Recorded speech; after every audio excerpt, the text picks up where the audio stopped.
Hello everyone, welcome to Ambition Law Institute. I am Astha Singh and as we are back with another video. So we are aware of the fact that our series is going on of legal glossary from CRPC. So let's understand that what are all the topics that we are going to cover today. So for today's video, the topic of discussions are going to be local inquiry. We are going to understand that what is local inquiry and then what is investigation and what is inquiry, and we are also gonna read or understand the difference between investigation and inquiry, that what is the difference given in between what investigation and inquiry. So let's start with inquiry. To understand local inquiry, we are going to understand inquiry first, that what is inquiry, inquiry होती क्या है. तो पहले जान लेते हैं कि inquiry क्या होती है और ये कहाँ पर गिवन है सीआरपीसी में. तो बेसिकली अगर हम सिंपल टर्म में समझे तो क्या होता है इंक्वायरी का मतलब, कुछ भी पूछताछ करना इंक्वायरी हो गई, किसी भी तरह की पूछताछ करना इज इंक्वायरी. जैसा कि हमने कई बार सुना भी है, अगर हम न्यूज़ चैनल्स या फिर इन सब चीज़ों को कंसिडर करें तो हमने ये वर्ड इंक्वायरी कई बार सुना होगा या फिर पढ़ा भी होगा. सिंपल लैंग्वेज में पूछताछ इज इंक्वायरी. अब इंक्वायरी के बारे में गिवन कहाँ है, तो सेक्शन 2 का सब क्लॉज H बात करता है इंक्वायरी के बारे में, जहां पर सीआरपीसी में इसकी डेफिनेशन गिवन है. नाउ लेट्स अंडरस्टैंड कि इंक्वायरी क्या होती है सीआरपीसी में या फिर एक क्रिमिनल केस में इंक्वायरी क्या होती है. So basically inquiry is any inquiry other than trial. Trial के अलावा जो भी इंक्वायरी हो रही है उसको क्रिमिनल केस में इंक्वायरी कंसिडर करा जाता है. और ये इंक्वायरी कौन कंडक्ट करता है, या तो कोर्ट या फिर मैजिस्ट्रेट जो इंक्वायरी कंडक्ट करते हैं उसे हम इंक्वायरी कहते हैं. तो हमें याद रखना जरूरी है कि इंक्वायरी को कंडक्ट कौन करता है, कोर्ट या फिर magistrate. Next is it refers to any investigation. किस चीज को रेफर करता है ये, इन्वेस्टिगेशन को. किसी भी तरह की इन्वेस्टिगेशन जो कि ट्रायल नहीं है उसको इंक्वायरी कहते हैं. Again it is conducted by whom, it is conducted by court और द मैजिस्ट्रेट. नेक्स्ट इज ये क्या होती है, किस तरह का प्रोसेस है, किस लिए करी जाती है. तो एक प्रिपरेटरी प्रोसेस है, यानी कि प्रिपरेशन का प्रोसेस है. किस चीज के लिए, बिफोर फ्रेमिंग चार्जेस. चार्जेस को फ्रेम करने से पहले एक जो पूरा प्रोसेस फॉलो करा जाता है किसी एक कंक्लूजन पे पहुंचने के लिए या फिर समझने के लिए कि हमें जो फैक्ट्स मिले हैं उसके अकॉर्डिंग ट्रूथ क्या है या फिर फॉल्स क्या है, उसको उस प्रोसेस को, वो जो प्रिपरेटरी प्रोसेस है वो होता है inquiry. So it is a preparatory process before framing charges. का चार्जेस को फ्रेम करने से पहले, to arrive at a conclusion and to understand that what is truth and what is not, that is inquiry. So now that we have understood that inquiry क्या होती है, हमने समझ लिया है, तो अब जान लेते हैं कि local inquiry क्या होती है. So सिंपल लैंग्वेज में हमने इंक्वायरी को यहाँ पर अच्छे तरीके से समझ लिया है कि इंक्वायरी क्या होती है, कब कंडक्ट करी जाती है, कौन इसे कंडक्ट करता है, कहाँ पर गिवन है. So local inquiry is basically given under section 148 of CRPC. Where is it given? Under section 148 of CRPC. अब inquiry basically कुछ ऐसे certain circumstances हैं जो कि given है कहाँ, section 145, 146 और 147 में, जिसमें necessary होता है क्या करना, local inquiry करना. तो कहाँ पर नेसेसरी है लोकल इंक्वायरी करना, under section 145, 146 and 147 of CrPC. तो नाउ लेट्स अंडरस्टैंड कि लोकल इंक्वायरी का प्रोसेस क्या होता है. बेसिकली इस प्रोसेस में जो डीएम या फिर एसडीएम होते हैं उस ज्यूरिसडिक्शन के, वो डिप्यूट करते हैं किसी सबऑर्डिनेट मैजिस्ट्रेट को. कौन डिप्यूट कर रहा है यहाँ पर, एसडीएम या फिर डीएम, किसी भी सबऑर्डिनेट मैजिस्ट्रेट को. तो यहाँ पर बेसिकली किस चीज के लिए किसी सबऑर्डिनेट मैजिस्ट्रेट को कंडक्ट डिप्यूट करा जा रहा है बेसिकली, तो वो कंडक्ट करने के लिए डिप्यूट करा जा रहा है सर्टेन काइंड ऑफ इंक्वायरी. किसी इंक्वायरी को कंडक्ट करने के लिए एक सबऑर्डिनेट मैजिस्ट्रेट को डिप्यूट करा गया है, किसके द्वारा, किसी एसडीएम या फिर डीएम के द्वारा. नाउ लेट्स अंडरस्टैंड कि इंक्वायरी जब वो करेंगे, जो भी वो सबऑर्डिनेट मैजिस्ट्रेट हैं, तो उनके पास में क्या होना जरूरी है, एक रिटन स्टेटमेंट जो है वो उनको प्रोवाइड करी जाएगी. किसके थ्रू, जो वहाँ के उस ज्यूरिसडिक्शन के एसडीएम या फिर डीएम हैं, क्या देंगे वो उन्हें, एक written statement. Now this is not compulsory कि वो एक रिटन स्टेटमेंट देंगे, but sometimes it is necessary. और उसके बाद में ये पूरी इंक्वायरी जो भी कंडक्ट करी जाएगी उस स्पेसिफिक एरिया के सबऑर्डिनेट मैजिस्ट्रेट के थ्रू, तो उसमें जो भी एक्सपेंसेस होंगे वो कौन बेयर करेगा, ये किसकी पावर है, कोर्ट की डिस्क्रिशनरी पावर है कि कोर्ट डिसाइड करेगा कि उस पूरी इंक्वायरी के, लोकल इंक्वायरी के जो भी एक्सपेंसेस होंगे कोर्ट डिसाइड करेगा कि इसे कौन बेयर करने वाला है. So that is local inquiry. Now let's read it from here, from the slide once. So inquiry is defined under section 2 and subclause G of CRPC as we have understood. Inquiry means every inquiry other than a trial. ये भी हमने पढ़ लिया कि trial के अलावा जो भी इंक्वायरी है वो इंक्वायरी होती है, उसे हम इंक्वायरी कहते हैं. Conducted under this court by magistrate और कोर्ट. तो एज वी हैव अंडरस्टूड कि हमने अभी अभी पढ़ा कि इंक्वायरी को कौन कंडक्ट करता है, कोर्ट या फिर मैजिस्ट्रेट कंडक्ट करते हैं. Next is inquiry refers to any investigation. Now let's remember that any investigation, कोई भी investigation conducted by a magistrate और कोर्ट, कोर्ट ने या फिर मैजिस्ट्रेट ने कोई भी इन्वेस्टिगेशन कर दी कब, ट्रायल से पहले, उसको हम क्या कहते हैं, inquiry. Inquiry refers to any investigation conducted by a magistrate और court except for a trial. It is preparatory process. तो हमने अभी अभी पढ़ा क्या होता है, एक प्रिपरेशन का प्रोसेस होता है किस चीज के लिए, एक कंक्लूजन पे पहुंचने से पहले. किस चीज का कंक्लूजन, ट्रूथ का conclusion. So let's read it from here once. It is a preparatory process before the framing of charges. Charges frame होने से पहले ये process follow करा जाता है. To arrive at the truth. किस चीज के लिए, to arrive at the truth.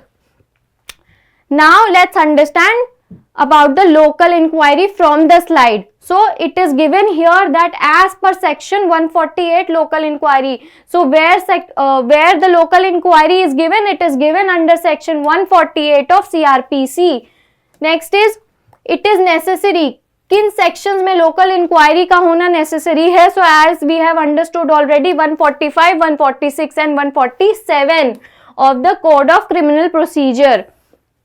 तो ऐसी कोई भी इंक्वायरी, लोकल इंक्वायरी कब होनी नेसेसरी है, इन सिचुएशंस में जो कि गिवन है under section 145, 46 and 47.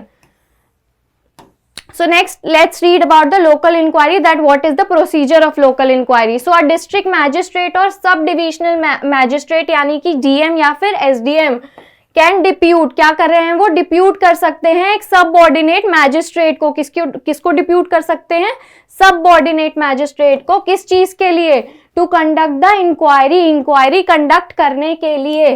Providing written instructions, क्या देनी होंगी उन्हें, साथ में रिटन इंस्ट्रक्शंस देनी होंगी. And determining expenses. तो अभी अभी हमने ये जाना कोर्ट की डिस्क्रिशनरी पावर होती है ये, कि कोर्ट डिटरमाइन करेगा कि वो एक्सपेंसेस जो भी हो रहे हैं ड्यूरिंग दैट इंक्वायरी उसे कौन बेयर करेगा. So the magistrate may read the deputed report as evidence. अब जो डेप्यूटेड यहाँ पे बात हो रही है वो कौन है, वो सबऑर्डिनेट मैजिस्ट्रेट हैं जिनको डिस्ट्रिक्ट मैजिस्ट्रेट या फिर सब डिविजनल मैजिस्ट्रेट ने डिप्यूट करा था. तो उनकी बनाई हुई जो रिपोर्ट आएगी उसको क्या कंसिडर करा जा सकता है, एविडेंस कंसिडर करा जा सकता है. So when cost are incurred the magistrate can direct payment. अब जब कॉस्ट की बात आ रही है, पेमेंट की, फीस की बात आ रही है, तो उसमें जो मैजिस्ट्रेट है वो क्या कर सकते हैं, डायरेक्ट कर सकते हैं, इंक्लूडिंग विटनेस एंड प्लीडर्स फीस. किसकी फीस के लिए, विटनेस की फीस के लिए या फिर प्लीडर की फीस के लिए, as per the courts discretion. तो ये अभी अभी हमने समझ लिया था, जान लिया था कि एक्सपेंसेस कौन बेयर करेगा, ये किसकी पावर है डिसाइड करना, कोर्ट की, मैजिस्ट्रेट की, ये उनकी डिस्क्रिशनरी पावर है. So now we have understood that what is inquiry and what is local inquiry. So the topic that we are going to discuss now is investigation. That what is investigation? अब हम investigation के बारे में जानने वाले हैं कि investigation क्या होती है. So first of all, let's understand that where the definition of investigation is given. So it is given under section 2 of CRPC and subclause H. कहाँ पर given है, section 2 के subclause H में investigation की definition given है. Now investigation क्या होता है, हिंदी भाषा में अगर हम जाने तो इन्वेस्टिगेशन का मतलब होता है जांच पड़ताल. किसी ऑफेंस के या फिर क्राइम के कमिट होने के बाद में उस जगह पे एविडेंसेस का कलेक्ट करने के लिए जो प्रोसेस फॉलो किया जाता है उसको हम कहते हैं इन्वेस्टिगेशन. तो जांच पड़ताल एक काफी सुना सुना सा शब्द लगता है, क्योंकि अगर आप न्यूज चैनल्स वगैरह देखते होंगे तो उसमें कई बार जब क्रिमिनल ऑफेंसेस की बात होती है कि कहीं पर कोई क्राइम कमिट हो गया है, तो ऐसा कहा जाता है कि उस केस की या फिर उस ऑफेंस की जांच पड़ताल चल रही है। सो गेटिंग बैक, इसका ऑब्जेक्ट क्या होता है ये जान लेते हैं। तो as we all are aware कि एक पुलिस रिपोर्ट बनाई जाती है जब एक इन्वेस्टिगेशन शुरू हो जाती है उसके बाद पुलिस के द्वारा, और वो कहाँ, कोर्ट में सबमिट करी जाती है। तो क्या करके सबमिट करी जाती है? एविडेंसेस को कलेक्ट करके। So basically it is a process और it's object is to collect evidences. Now let's understand that it is not a judicial process, क्योंकि हमें पता है कि इन्वेस्टिगेशन कौन करता है? पुलिस करती है। एक पुलिस ऑफिसर इन्वेस्टिगेशन करती है, कोर्ट इन्वेस्टिगेशन नहीं करता है, कोर्ट इंक्वायरी करता है, राइट? तो investigation is a non judicial process and it is a process of collection of materials evidences, या फिर हम जो भी कह लें, उनको कलेक्ट करता है। नाउ लेट्स अंडरस्टैंड कि जो इन्वेस्टिगेशन है वो फर्स्ट स्टेज है किसी क्रिमिनल केस का। अब क्रिमिनल केस का फर्स्ट स्टेज है तो पहले ये जान लेते हैं कि 3 स्टेजेस होती हैं किसी भी क्रिमिनल स्टेज की, so that we can understand this thing better. तो लेट्स अंडरस्टैंड कि कौन सी 3 स्टेजेस होती हैं किसी भी क्रिमिनल केस की। सो फर्स्ट इज इन्वेस्टिगेशन, जो कि कौन करती है? पुलिस करती है। पुलिस अपनी इन्वेस्टिगेशन स्टार्ट करती है। उसके बाद में second stage is inquiry. Inquiry कौन कंडक्ट करता है? कोर्ट कंडक्ट करता है या फिर मैजिस्ट्रेट कंडक्ट करते हैं। And the third stage is trial. तो इंक्वायरी और इन्वेस्टिगेशन के बिना ट्रायल शुरू नहीं होता है कोर्ट में। सो we need to understand that these 2 stages are very important for a trial to start. So investigation is the first stage of the criminal case. So the next thing that we need to understand here is that कि police investigation करती है या फिर कोई और करता है। So we are very much aware of the fact that किसी भी इन्वेस्टिगेशन को कौन कंडक्ट करता है? पुलिस कंडक्ट करती है। लेकिन एक ऐसा पर्सन जिसको कोर्ट ने अथॉरिटी दी है या फिर अथॉरिटाइज करा है, वो भी इन्वेस्टिगेशन कर सकते हैं। So it can be done by both a police officer और someone who has been given the authority by the court can also conduct the investigation. So let's read about the investigation from the slide once as well. So its object is to collect evidences. क्या object है इसका? Evidences को collect करना for the purpose of prosecution. किस purpose के लिए? Prosecution के purpose के लिए। Investigation is not a judicial process, as we have understood कि ये जुडिशियल प्रोसेस नहीं होता है। So investigation begins by a process of collection of materials. इसका प्रोसेस कहाँ से शुरू होता है? By collection of materials. And for that purpose, किस पर्पज के लिए? Inspection is must. For the purpose of collection of materials inspection is must. It is the first stage of the criminal case. तो ये हमने अभी समझ लिया कि किसी भी क्रिमिनल केस की कौन सी स्टेजेस होती हैं? 3 स्टेजेस होती हैं, जिसमें से इन्वेस्टिगेशन पहली स्टेज होती है, इंक्वायरी सेकंड स्टेज होती है और थर्ड स्टेज ट्रायल होती है। So next is an investigation is made by a police officer or someone who has been given the authority by the magistrate. कौन करता है इन्वेस्टिगेशन? या तो पुलिस ऑफिसर या फिर कोई ऐसा इंडिविजुअल जिसको किसने अथॉरिटी दी है?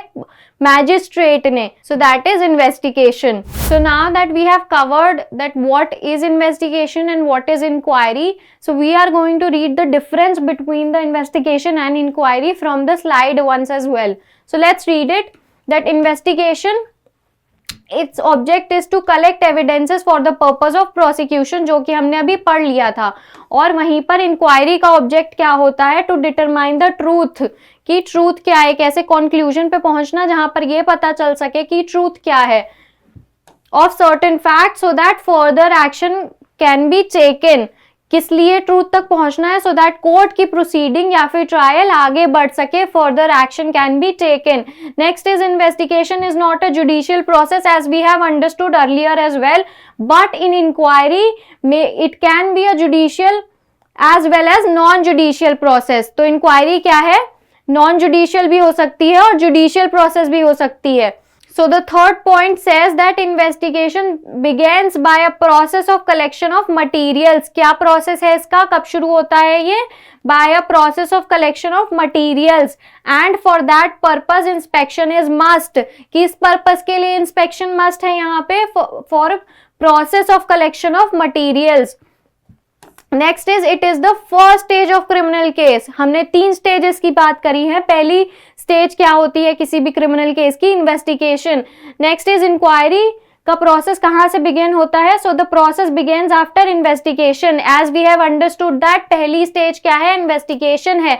दूसरी स्टेज इंक्वायरी है. तो जैसे ही इन्वेस्टिगेशन खत्म होती है, इंक्वायरी स्टार्ट होती है. The process begins after investigation and inquiry is the second stage of case. Which case? Criminal case.